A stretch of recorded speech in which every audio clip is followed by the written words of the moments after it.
को ऐसा अमृतमय उपदेश कर रहे हैं जिसे श्रद्धा विश्वास पूर्वक श्रवण किया जाए, एकाग्र बुद्धि से महत्व रखते हुए मनन किया जाए और अपने आचरण में उतारा जाए, उसे अपनी धारणा बना ली जाए, तो इसी जन्म में समस्त कर्म संस्कारों का नाश होकर महासुख की प्राप्ति हो जाए। आप परम पद नहीं जानते हैं, मोक्ष नहीं जानते हैं, तो जैसे आप सुरक्षा सुख व्यवस्था को लेकर के आप देश विदेश जाना चाहते हैं कि मुझे अच्छी धनराशि मिले, वहां अच्छी सुरक्षा व्यवस्था हो, खूब सुख भोगे, इसी लालसा से आप देश विदेशों में भटकते हैं। तो आप परम पद को ऐसा समझिए, वो ऐसा देश है जहां दिव्य महल है, दिव्य कुंज निकुंजे हैं, और आपको वहां ऐसी देह की प्राप्ति होगी जिस पर काल का अधिकार नहीं है। यहां तिनके से लेकर ब्रह्मा तक सब काल कवलित हैं, काल ग्रसित हैं, सबका प्रतिक्षण जीवन नष्ट हो रहा है, प्रतिक्षण शरीर बदल रहा है, परिवर्तनशील नाशवान यहां सब कुछ है। और वहां आपको ऐसे देह की प्राप्ति होगी जिसमें काल की कोई भी चाल नहीं चल पाएगी, चिदानंद देह, ऐसा महल जहां समस्त ऋतुएं अपने आप सुख प्रदान करती हैं। जब जो ऋतु की इच्छा हुई वही ऋतु अपना प्रभाव, और वो ऋतु भी चिदानंद, प्राकृतिक नहीं। भोजन दिव्य अमृत रस से पगा हुआ, प्यारी जू प्यारे जू की उच्छिष्ट से युक्त महाअमृत दृश्य भगवान शंकर और नारायण भी ललचाते हैं, ऐसा दृश्य। शिव श्रीपति यद्यपि ललचाही, मन प्रवेश तिन्हों को नाही, निगमागम की कौन चलावे, महाविष्णु के मन नहीं आवे। यारस को तबही अधिकारी, कृपा करें जब राधा प्यारी। वो कृपा हो गई है, नहीं आप वृंदावन में प्रवेश भी नहीं पा सकते, मन से भी नहीं सोच सकते। अगर आप तन से वृंदावन आए हैं तो महारानी लाडली जो आप पर कृपा कोर कर दी, श्री राधिका कृपा बिन सबके मनन अगम्य, कृपा है आपके ऊपर। सुख के लिए तुम भागते हैं तो तुम्हें ऐसे सुख की प्राप्ति होगी जहां सुख समुद्र स्वयं प्रभु श्री कृष्ण और प्रेम समुद्र का सार लाडली जू प्रतिपल दुलार करती हैं अपने शरणागत को, दासी वत्सला कर ही राधा, ऐसे अपने घर वाले होंगे। संपूर्ण समुदाय प्रेममय, खग मृग पशु पंछी लता वैभव प्रेम, भूमि स्वर्णिम रत्न से जगमगाती हुई दिव्य चिदानंद। दिव्य चिदानंद जैसे ब्रजलीला में नंदोत्सव हो रहा है तो 84 कोस के सब ब्रजवासी जन पधारे हुए, कितना बड़ा होगा घर बाबा का, नंद बाबा का आंगन कितना बड़ा होगा, पर वो चिदानंद है तो संपूर्ण ब्रजवासी समा गए पर आंगन खाली ही रहा। यह है चिदानंद चमत्कार। वहां कभी मरना नहीं है, बुढ़ापा नहीं आना, हर समय नव किशोर शरीर रहेगा, किसी कामना की जलन नहीं, बिना कामना के महासुख लुटता घूमता है, अष्ट सिद्धियां नौ निधियां ऐसे मारी घूमती हैं, मोक्ष भटकता रहता है, कोई स्वीकार नहीं करता। वहां चलने की तैयारी कर रहे हैं।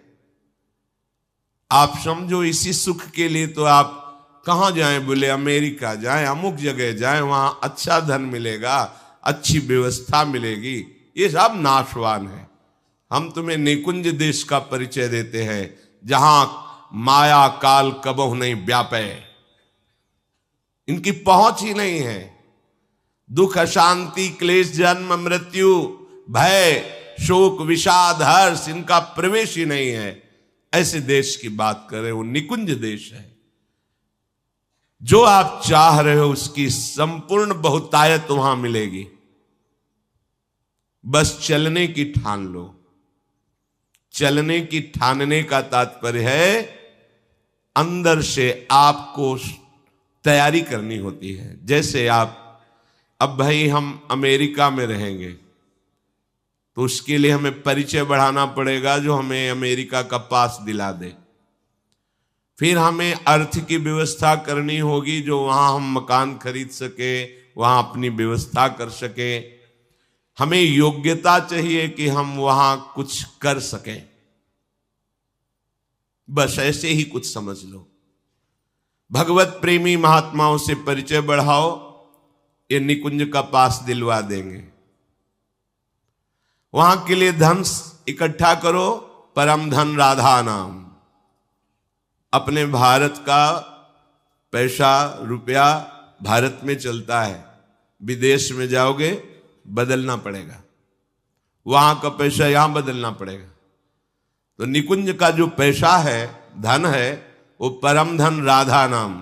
कितना राधा नाम एकत्रित किया उतने ही आपको लाभ मिलेगा। हमें निकुंज में अपनी जगह बनानी है। तो आचार्य चरणों का आश्रय लेकर प्रियालाल का जब जश गाते हैं तो राधिका श्याम प्रसन्न भय, तब नित्य समीप सुख चिलय, हरिवंश समीप सदा तिनके, सुख संपत्ति दंपति जो जिनके।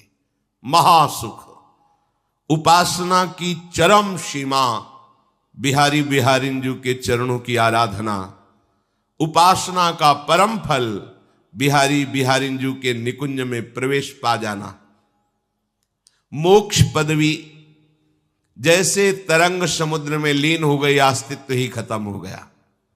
लेकिन प्रेम पदवी समीप रहते हुए, अभेद भाव होते हुए भी प्रेम का भेद स्वीकार करके महासुख का विलसन होता है। इसलिए हमें अवसर मिला है दुख से निवृत्त होने का। आप नहीं परम पद चाहते, मोक्ष चाहते, तो आप ये तो चाहते हैं ना मरू ना, सदा सुख मिले, ऐसे विश्वसनीय प्रेमी मिले जिनकी गोद पर हम सर रखकर चैन से सो सके, मुझे कोई शंका ना हो, भय ना हो। वो एक ही स्थान है प्यारे जू के गोरे सांवले चरणारविंद। मान लीजिए, निर्भय हो जाओगे, परम सुखी हो जाओगे। ये चक्र खत्म हो जाएगा जन्म मृत्यु का। श्री वृंदावन धाम दिव्य चिदानंद भूमि है, यही भूमि है।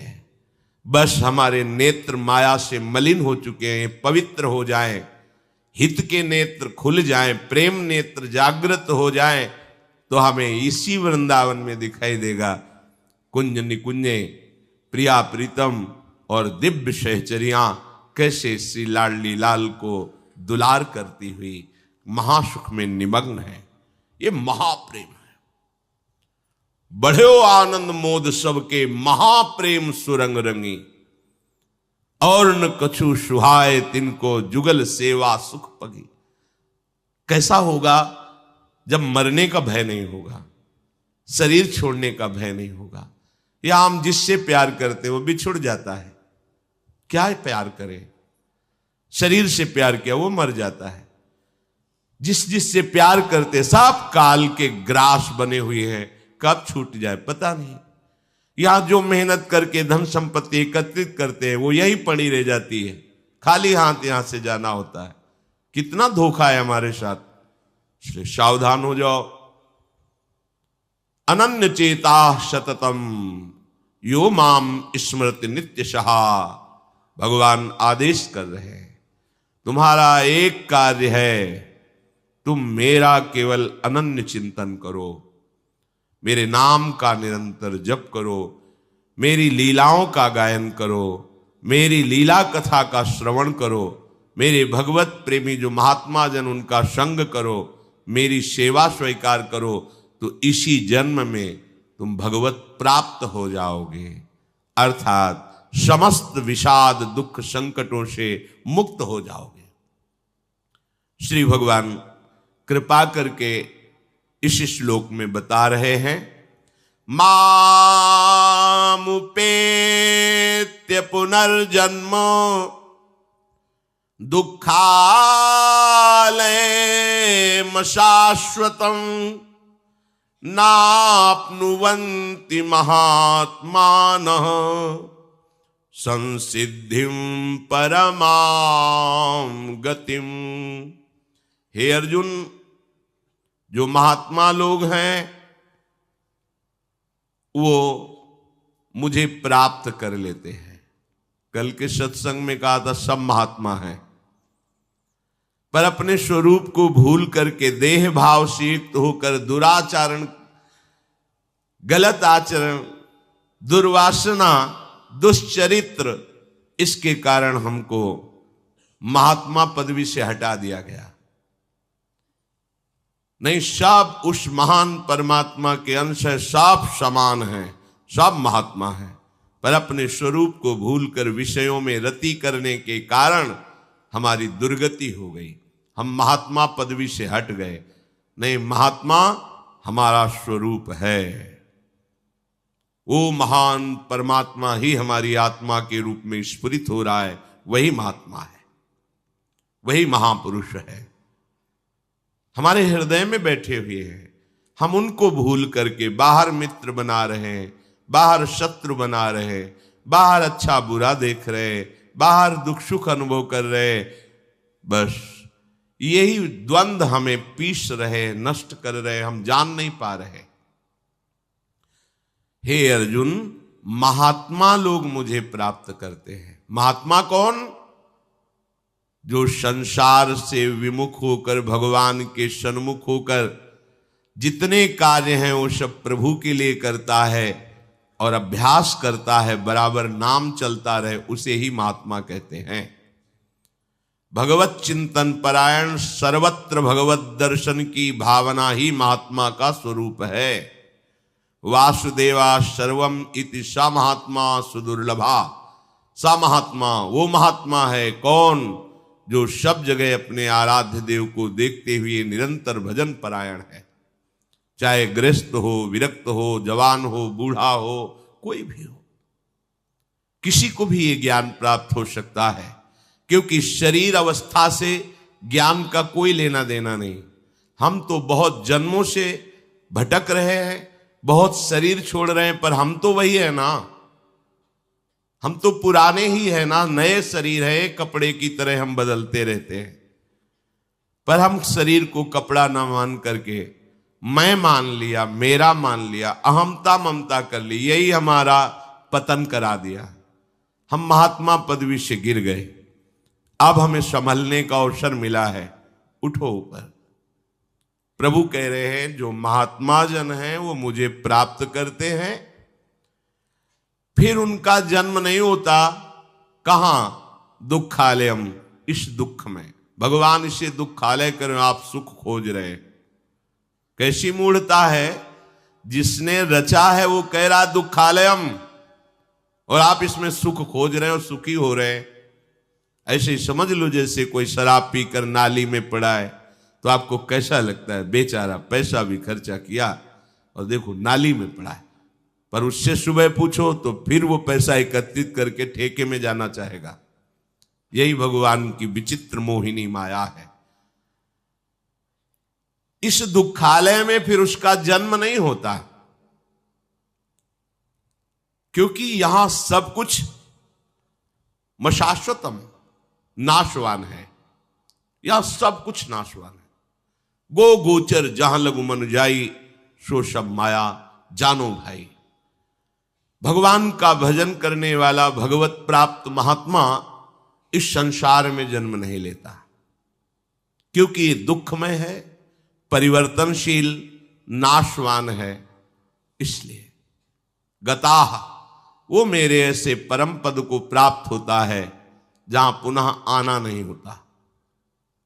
यद्गत्वा न निवर्तन्ते तद्धाम परमम मम, वो मेरे परम धाम को प्राप्त होता है जहां जाने के बाद फिर लौटना नहीं होता। मामुपेत्य पुनर्जन्म संसिद्धिम परमाम गतिम, श्री भगवान कह रहे हैं एक बार प्रयास करके ऐसा भजन करो कि तुम्हें भगवत प्राप्ति हो जाए। प्रभु को तत्व से जान लेना या प्रभु का दर्शन कर लेना दोनों एक ही बात है, दोनों से एक ही बात है। तत्व से जान लोगे तो जीवन मुक्त हो जाओगे और भगवत दर्शन कर लोगे तो प्रेमी बन जाओगे। दोनों का फल एक ही है, संसार बंधन से मुक्त होकर महासुख में निमग्न होना। पुनर्जन्म धारण करना बहुत कष्टप्रद है, चाहे जिसका शरीर हो, मनुष्य का हो, पशु पक्षी का हो, किसी भी प्राणी का हो, महान दुखमय होता है शरीर धारण करना। इसीलिए भगवान इसे दुखालय कह रहे हैं। मरने के बाद अपने कर्म के अनुसार प्राणी जब मां के गर्भ में जाता है तो वो एक जेर में लिपटा होता है, झिल्ली में, और अंदर बहुत ही घृणित पदार्थ भरे होते हैं जिनको आप देखना भी पसंद नहीं करेंगे। उसमें वो कीड़े की तरह जीवात्मा शरीर धारण करके रहता है।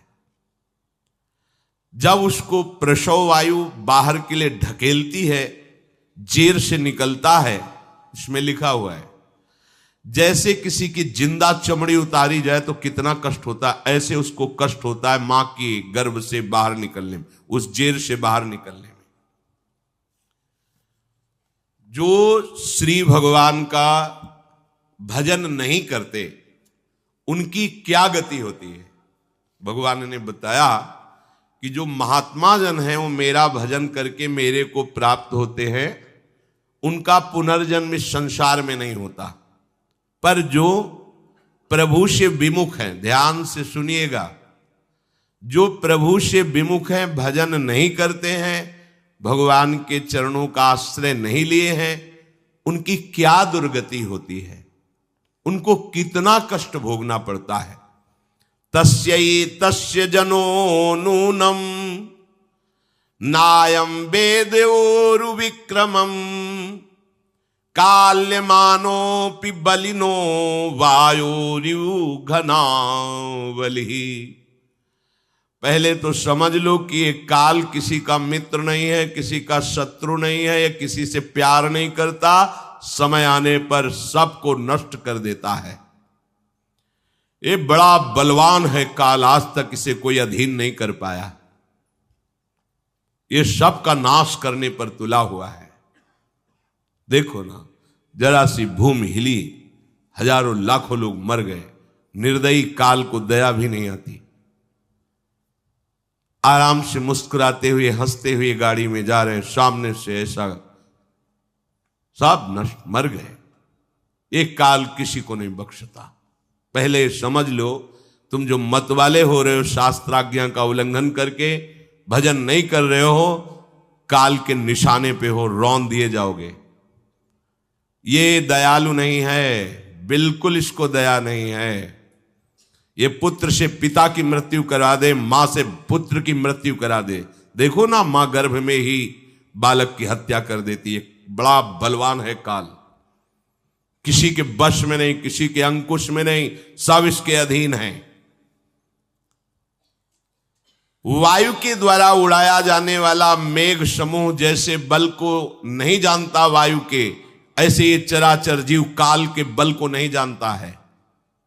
भगवान स्वयं कपिल देव जी माता देहूति से कहते हैं, ये समस्त योनियों में भ्रमण करने वाले जीवों पर हर समय दृष्टि रखता है काल, और अवसर पाते सबका मिटिया मेट कर देता है। परिचय है भला इस काल से? कोई नहीं जानता इसको, इसके बल को कोई नहीं जानता।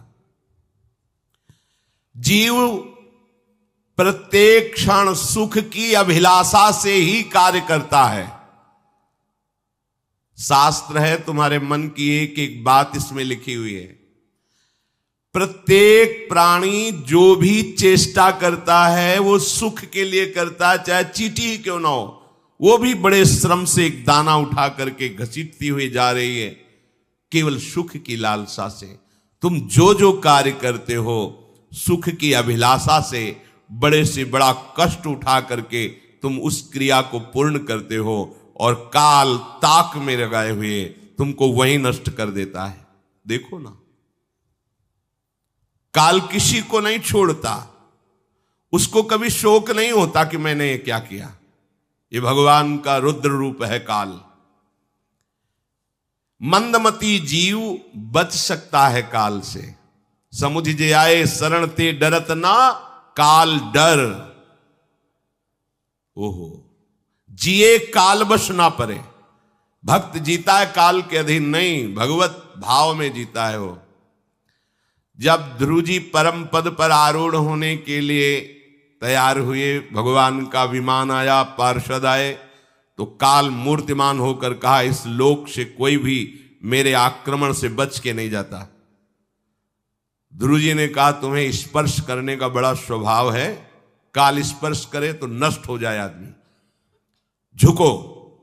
और काल के माथे पर पैर रखकर विमान पर चढ़ करके अटल पदवी को प्राप्त हुए, क्योंकि 5 वर्ष में ही इन्होंने भगवत आराधना प्रारंभ करके भगवत साक्षात्कार कर लिया था।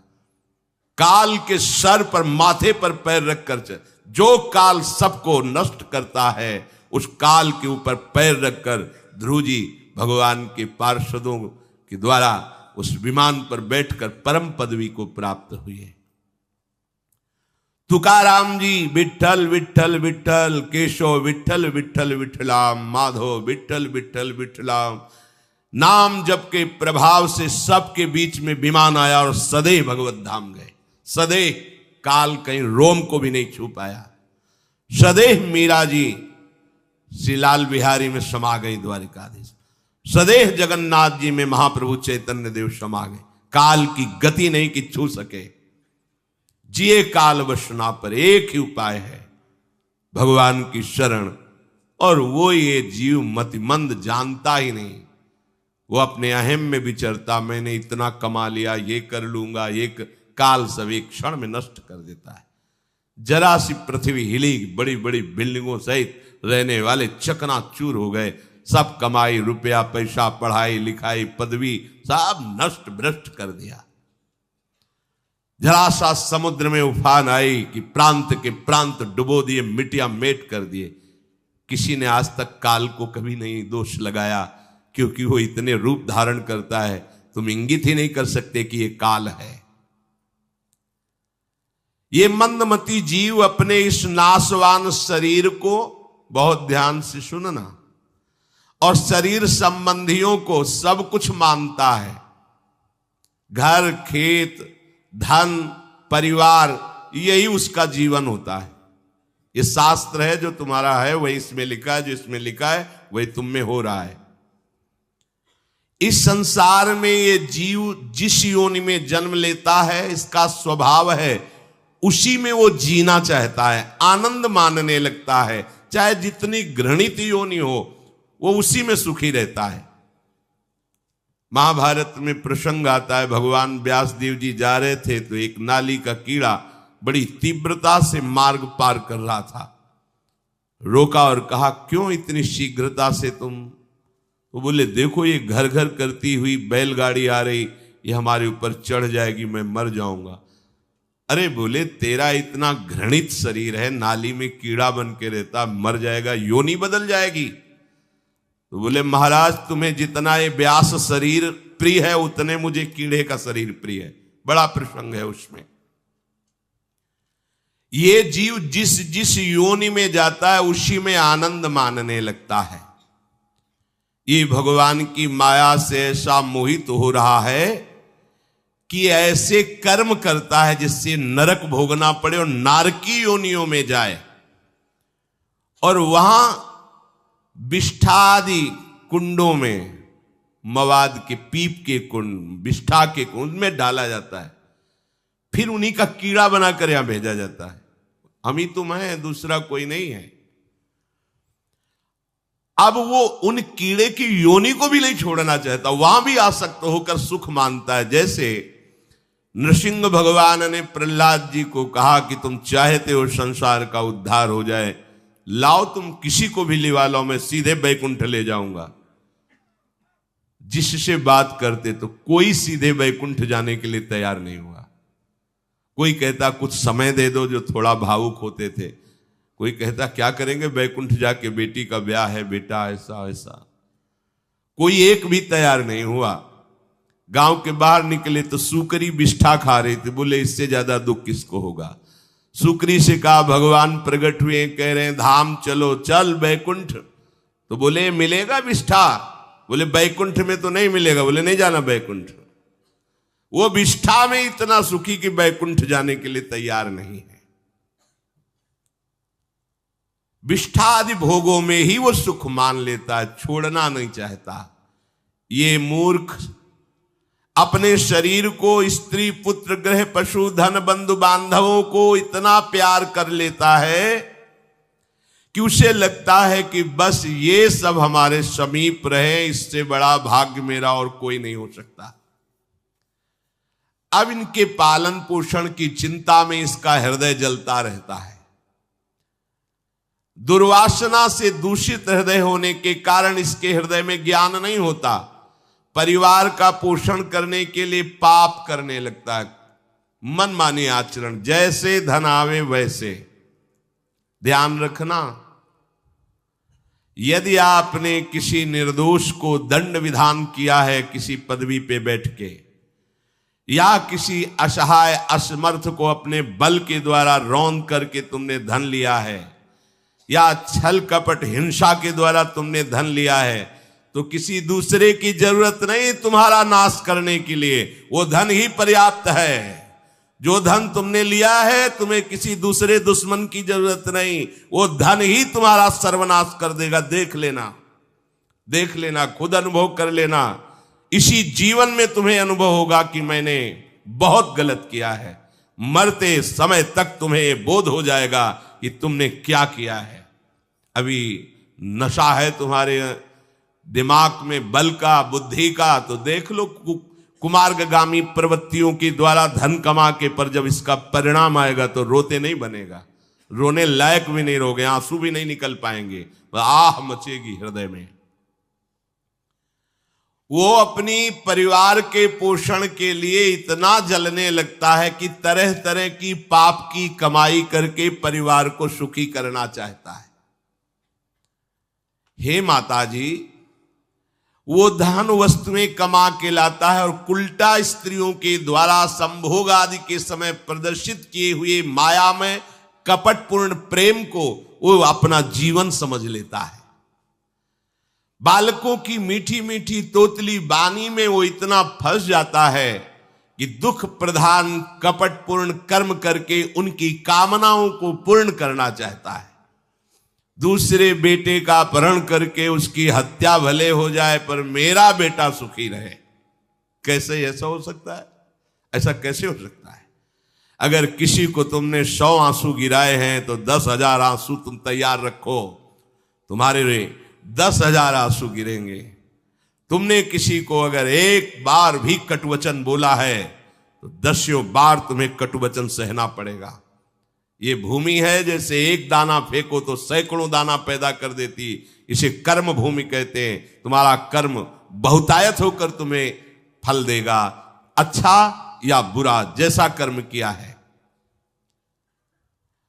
अब वो सोचता है कि धन के द्वारा हम अपने और अपने परिवार के दुख का नाश कर लेंगे। इसी में वो सुख मानने लगता है कि एन केन प्रकारेण दंभ कपट पाखंड झूठ हिंसा दुराचार व्यभिचार, कैसे भी हो धन मिलना चाहिए। अब वो भयंकर हिंसा वृत्ति के द्वारा धन संचय करता है और अपने परिवार का पोषण करता है, जिसके फलस्वरूप उसके लिए नरक निश्चित हो जाता है। जीते जी ये अमुक नरक में जाएगा। जैसे कानून है, आप हत्या करोगे तो अमुक केस लगेगा, उसका परिणाम आपको फांसी या आजीवन सजा।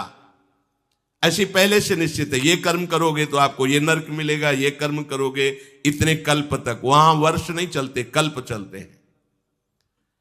स्वयं तो उनके खाने पीने से बचे हुए जूठे अन्न को खाकर सुख पाना, बच्चे का जूठा, परिवार का अच्छा लगा, मेरा परिवार, और वैसे ही दूसरे परिवार का नाश करके, हिंसा करके वो धन कमाता है। जब ऐसा कोई करता है तो बार बार प्रयत्न करने पर भी दुख हटता नहीं, दुख बढ़ता चला जाता है। लोभवश वो इतना अधीर हो जाता है कि उसे जीवन भार लगने लगे। अब क्या करूं, कैसे करूं? क्योंकि अधर्म के द्वारा कमाया हुआ धन कभी शांति प्रदान नहीं करता, सदैव दुख बढ़ाता रहता है, विपत्तियां बढ़ाता रहता है। मंद भाग्य, मंद बुद्धि वाला पूरा जीवन व्यतीत हो गया अधर्म करते हुए, अब आया बुढ़ापा, चिंता छा रही है, लंबी लंबी सांसें ले रहा है, कोई उससे बात नहीं कर रहा है। जिनका पालन पोषण किया है वही पुत्र परिवार उसको देखना भी पसंद नहीं करते। खूब खूब खास के थूकता है बुढ़ा, घर के बाहर सब गंदगी फैलाए है।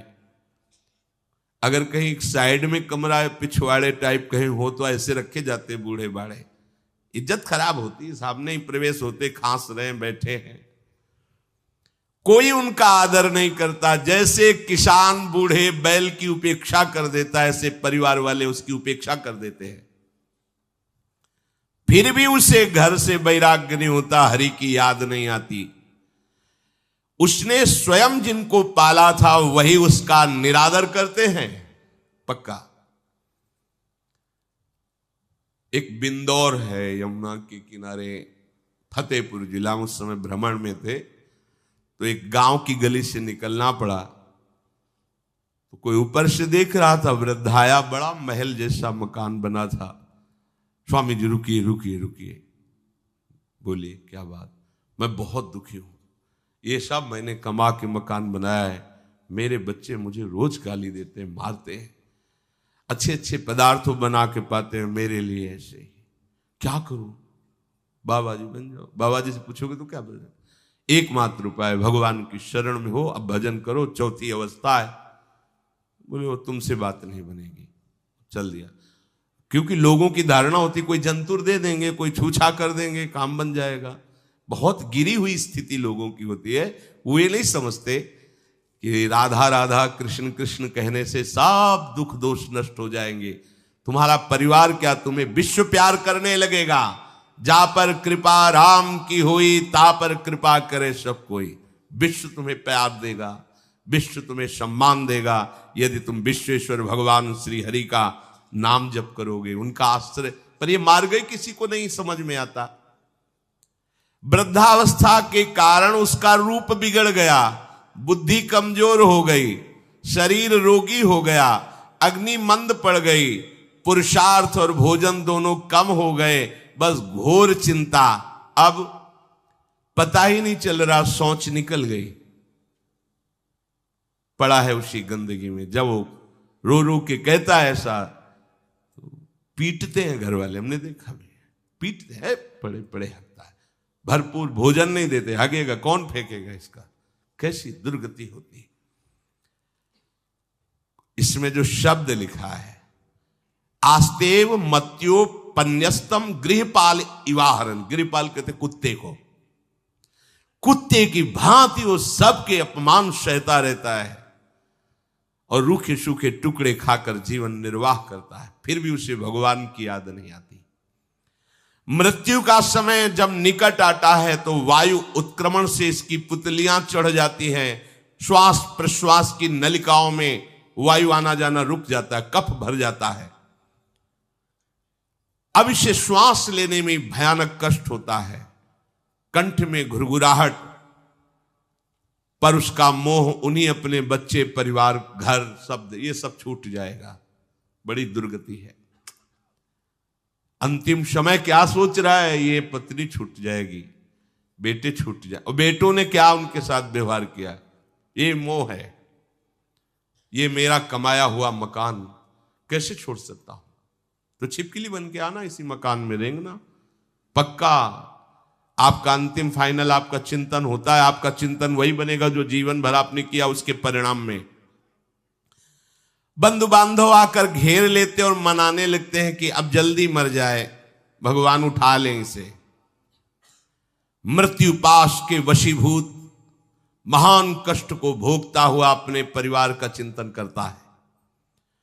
वो मूड ये भी नहीं सोच पा रहा कि अगर अंतिम समय कृष्ण बोल दूं, राधा बोल दूं तो काम बन जाए। कुटुंब का भरण पोषण और मोह में लगा हुआ यमराज के दूत आते हैं, मार मार के उसके प्राणों को खींचते हैं। वो तो मार वही जानता है जिस पे पड़ती है, पर सोचता कौन है? विवेक है नहीं, इसलिए सोच काम नहीं करती। भयंकर रोष युक्त नेत्र वाले, जिनके देखने से पेशाब छूट जाए। तभी तो आप देखो मरने वाले का शौच और लघु शंका सब छूट जाती है, देखने मात्र से। इतने वो भयानक है, वो देखकर भय के कारण मलमूत्र त्याग कर देता है। सा दृष्ट्वा त्रस्त हृदय स्रकन मूत्रम विमुंचति। इतना भयावह स्वरूप होता है उनकी घुड़क, और उनकी मार की टट्टी पेशाब सब छोड़ देता है। यमदूत उसे भयंकर यातना देते हुए प्राण खींचते हैं। अब ये तो वही जानता है जिसके खींचते हैं। बाहर वाले सब घेरे बैठे हैं, कोई एक बार भी नाम नहीं बोला। अगर एक बार बोल देता राधा तो भाग जाते यमदूत और वो बच जाता। पर यह सौभाग्य तो जिसने जीवन में धर्म किया है, कहीं ना कहीं भगवद आश्रय लिया, उसको ये मिलता है। जैसे कोई घोर अपराधी को सिपाही बांधकर ले जाते हैं, उसी प्रकार रस्सी में बांधकर बलात् उसको यमलोक की लंबी यात्रा कराती है। रास्ते में पिटाई, घुड़कियां, उसे प्यास लगती, पानी नहीं दिया जाता, तपती हुई भूमि पर चलाया जाता है। कुत्ते नोचते हैं, व्याकुल हो उठता है। भूख प्यास उसे बेचैन कर दी, पर यहां किसी की भूख नहीं मिटाई तो तुम्हें रास्ते में भोजन नहीं मिलेगा। यहां कभी किसी को पानी नहीं पिलाया तो एक बूंद पानी नहीं मिलेगा तुम्हें। यह कर्म भूमि है। दावानल जैसी दहकती हुई भूमि पर उसे चलाया जाता है। तप्त बालुका में मार्ग में जब एक पग भी आगे बढ़ने की सामर्थ्य नहीं होती, मूर्छा जाती है, मार मार के उसे चेतना में लाते हैं यमदूत, फिर घसीटते हैं। महान दुख में अंधेरे मार्ग से अत्यंत क्रूर यमदूत उसे यमपुरी को ले जाते हैं। कितना मार्ग? 99,000 योजन मृत्यु लोक से। यह ऐसे नहीं कि कोई गप लिखी हुई है, नहीं नहीं।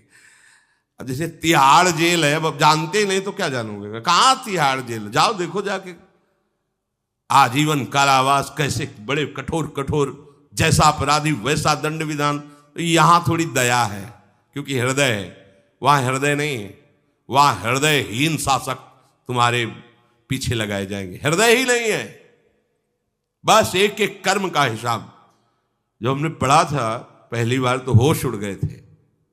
जो यहां दूसरे का मांस खाते हैं ना, कोल्हू में पेरे जाते हैं। कोल्हू जैसे गन्ना नहीं पेरा जाता, लगा दिया, कोल्हू में पेरे जा रहे। मरना है नहीं, सोचो कितना कष्ट। फिर इसके बाद समसी से मांस नोच कर उसे खवाया जाता। होश में हो जाओ। 99,000 योजन का मृत्यु लोक से यमलोक का मार्ग है, लिखा हो 99,000 योजना नाम सहस्राणी नवतिम नवचाध्वनः त्रिभिर्मुहूर्तैर्द्वाभ्याम वा नीतः प्राप्नोति यातनः। एक योजन का मतलब 4 कोश, 99,000 योजन। इतने लंबे मार्ग को 2 या 3 मुहूर्त में तय करना, दौड़ा के 2 या 3 मुहूर्त, बहुत कम समय। फिर वहां पहले से तय, इसको इस नरक में डालो, इसको इस नरक में। वहां इतना समय, थोड़ी भीड़ लगी है। जैसे अपने एक फोड़ा हुआ तो अपने इतने कष्ट समझते, अस्पताल जाओ देखो चीख लगी, किसी पैर टूटा, किसी कुछ, ऐसे वहां सब हिसाब हो रहा है।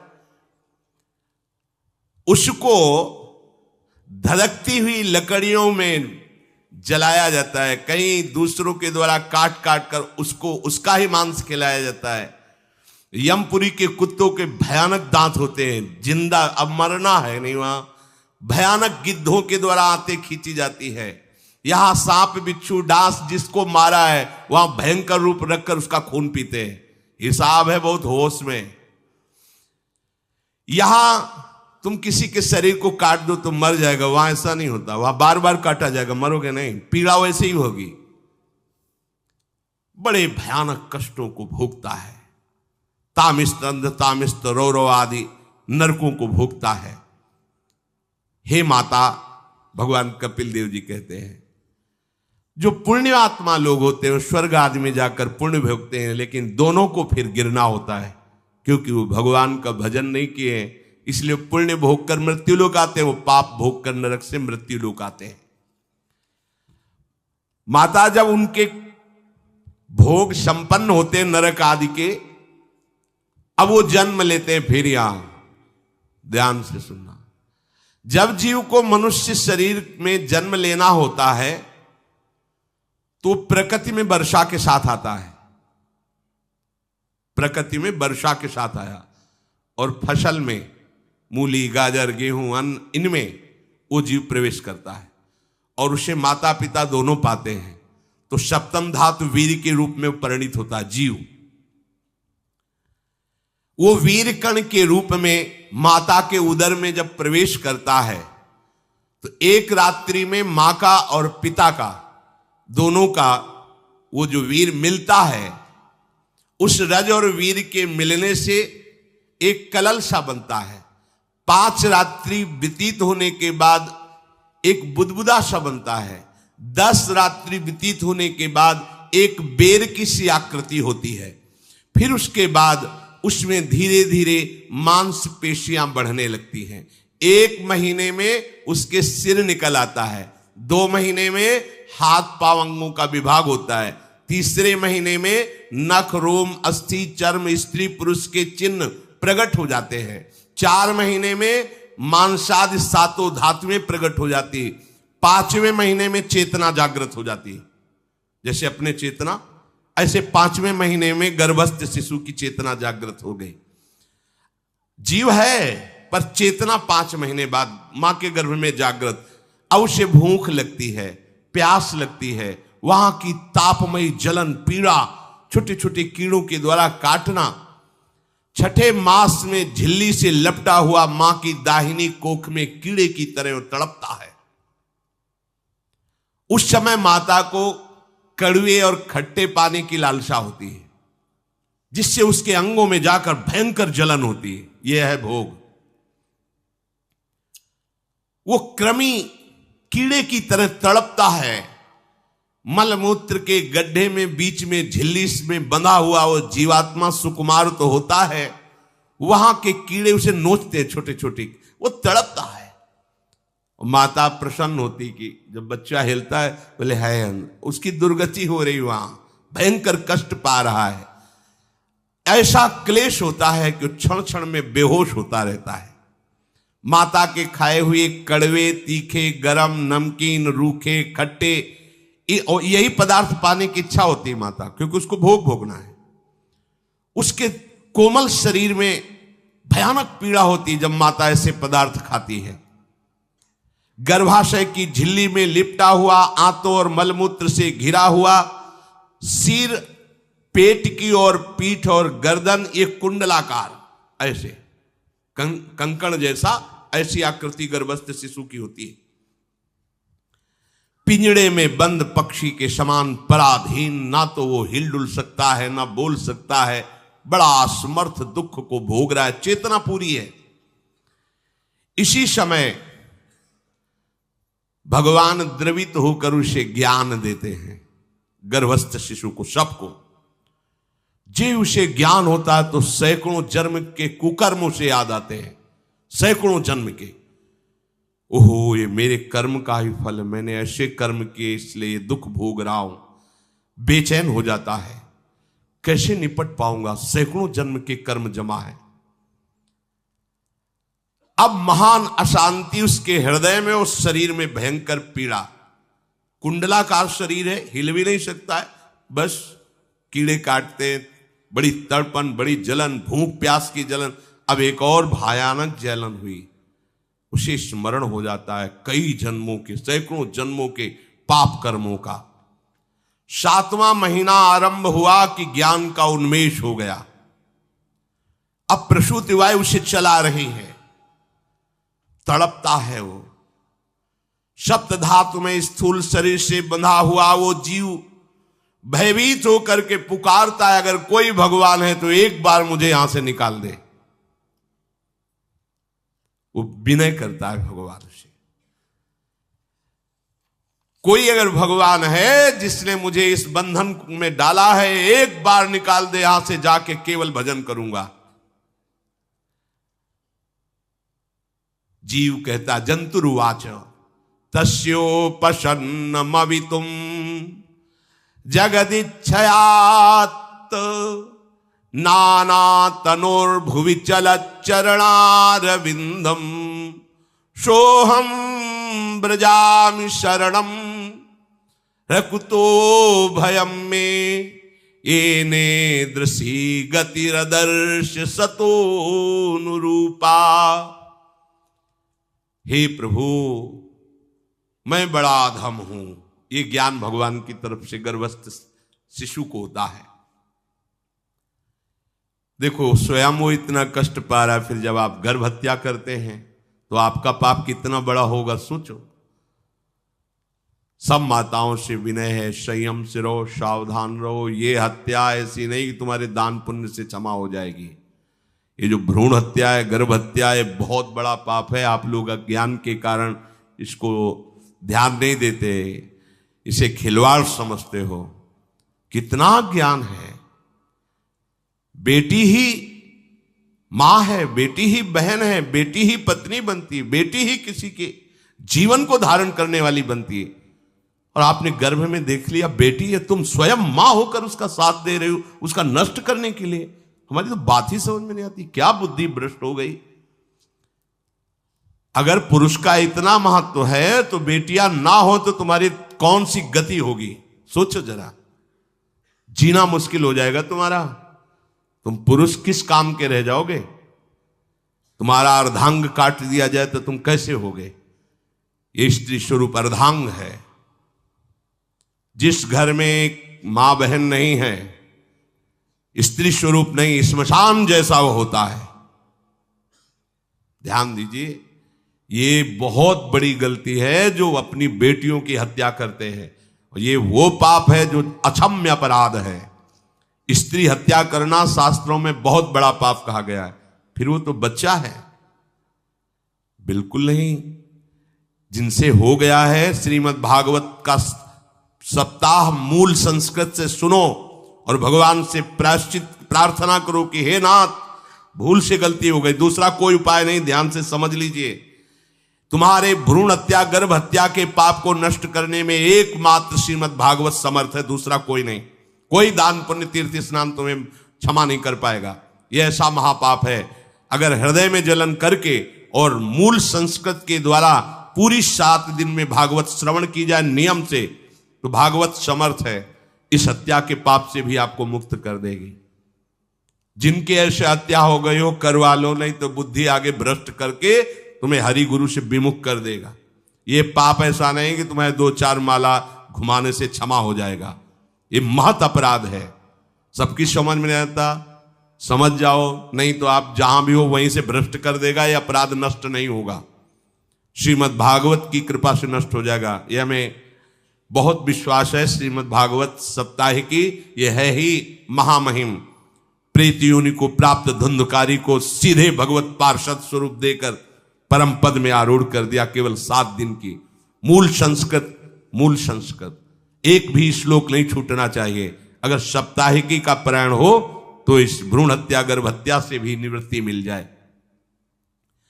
अब वो जीव भगवान को पुकारता है, मैं बड़ा नीच अधम हूं। आहा, भगवान आपने जो मुझे गति दिखाई है तो मेरे कर्म के अनुसार ही है, आपका इसमें कोई दोष नहीं। हम लोग जब कष्ट भोगते तो भगवान से कहते हैं हमने तुम्हारा क्या बिगाड़ा। भगवान ने नहीं बिगाड़ा, तू खुद देख क्या बिगाड़ लिया अपना। करो पापाचरण। अब देखो, हमने तो जीवन में कोई पाप नहीं किया और कितने गर्भ हत्या की है, कितनी खिलवाड़ समझे हो। ये बिल्कुल भयावह चीज है, आप लोगों को नहीं। हम बार बार इसीलिए कह रहे कि भयावह वस्तु है, तुम्हें बहुत ऊंचाई से घसीट के भ्रष्ट कर देगी। बहुत होश में हो, भूल के कभी ऐसा न करना जहां तक हमारी आवाज पहुंचे, जहां तक सुनाई दे। गर्भ हत्या मत करना, संयम से रहो। इस तरह का व्यवहार मत करो कि तुम्हारा मनुष्य जन्म ही व्यर्थ चला जाए। इसमें तीनों को बराबर दंड मिलेगा, गर्भ हत्या कराने वाला, गर्भ हत्या की प्रेरणा देने वाला और गर्भ हत्या में सहयोग देने वाला। जो औषधि डॉक्टर या जो भी, तीनों को दुर्गति होगी। माता, पिता, प्रेरक और कर्ता। ऐसा नहीं कि आप डॉक्टर हो तो आपको गर्भ हत्या करने का अधिकार नहीं। आप डॉक्टर हो दूसरे के शरीर को स्वस्थ करके निरोग करने के लिए, हत्या करने के लिए नहीं। कोई भी हमारा संविधान ऐसा आदेश नहीं करता कि आप गर्भ हत्या कर दो। ना भागवतिक और ना भारतीय संविधान ऐसा संविधान आदेश नहीं करता। अब वो जीव कह रहा है कि प्रभु मेरे योग्य ही है, आपने जो मुझे दंड दिया है। मैंने सुना है कि आपकी शरण में जो आता है आप उसकी रक्षा कर लेते हैं। आपकी जो शरण में हो जाता है वो इस भूमि पर, भारत भूमि पर, विश्व पर निर्भय विचरण करता है। कोई उसे भय नहीं प्रदान कर सकता। प्रभु, मैं इस माता के उदर में माया का रहस्य न जानने के कारण ऐसे कर्म किए कि मैं आ गया हूं। बहुत दुख पा रहा हूं। हे निर्विकार अखंड बोध स्वरूप परमात्मा, मैं बार बार नमस्कार करता हूं। प्रभु, मेरे ऊपर कृपा कर दो, एक बार इस गर्भ से निकाल दो। मैं यहां से बाहर जाकर आपका निरंतर भजन करूंगा। ये वादा करके आए हम प्रभु से सब। प्रभु ने करुणा करके हमें चांस दिया है मनुष्य शरीर। प्रभु, मैं बहुत जन्मों से इस समय स्मृति आ रही, देख रहा हूं कर्मों में भटकता रहा आपसे विमुख होकर के। ये जो मुझे अभी ज्ञान हो रहा है केवल आपकी कृपा से तत्कालिक है। तत्कालिक, एक तत्कालिक वैराग्य होता है। जैसे कथा सुनियो, मन में आया कि अब तो भजन ही करना है। ये तत्कालिक है, स्थायी नहीं है। इसे स्थायी बनाओ। प्रभु, आप अंतर्यामी हो, आप सब कुछ जान रहे हो। तीनों